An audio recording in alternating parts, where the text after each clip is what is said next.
Hello and welcome to NCBA's Cattleman to Cattleman. I'm Kevin Auctioner. Thanks for joining us. One of the highlights of the recent cattle industry convention and NCBA trade show was the Cattlefax Outlook Seminar. Thousands of cattlemen and women were on hand as members of the Cattlefax team shared their analysis and insights regarding how current events will influence the 2014 markets. And now, here's Cattlefax Senior Analyst Kevin Good with a recap of this informative session. Art Douglas talked about the weather, and basically he was very optimistic that the majority of the U.S. would enjoy improved moisture conditions as we go through 2014, so that was uplifting. Then we went on and talked about trade issues. Brett Stewart covered that, and basically talked about some of the challenges we have, from an export standpoint with record high prices. That's probably going to limit some of our exports next year. At the same time, the greater China area is such a huge part of the global beef demand picture today that imports into the United States are probably going to be limited as well, because a lot of the Australian product is going to go to the greater China area versus the United States. And then we shifted gears and talked about feed grains. From a feed grain standpoint, optimistic with Art's forecast from a weather standpoint that we'll have a very adequate corn crop again in 2014.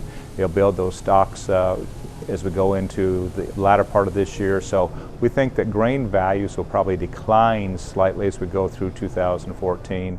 We put a range around that of $3.50 to $4.50 a bushel for the year, with the softer prices with new crop corn later in the year. And so after that, we went ahead and talked about the supply side of the market.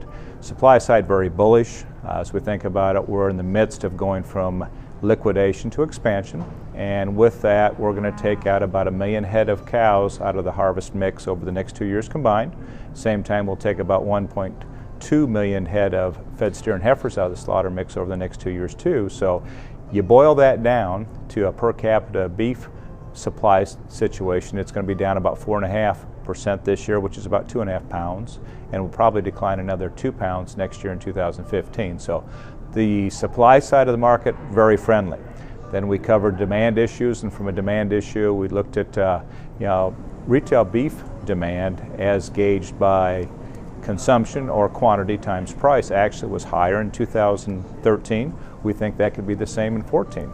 A consumer still has preference for beef, even at a higher value. So we're talking values, and if we're talking about retail going up about 7% in 2014, you mesh that together, and the outlook for prices is very, very rosy. 7% increase for fed cattle at 135 for an annual average. We would have yearlings and calves up about 13 to 15%. That puts yearlings up in the upper 160s and calf values at 190 to 195 on an annual average. So a very optimistic outlook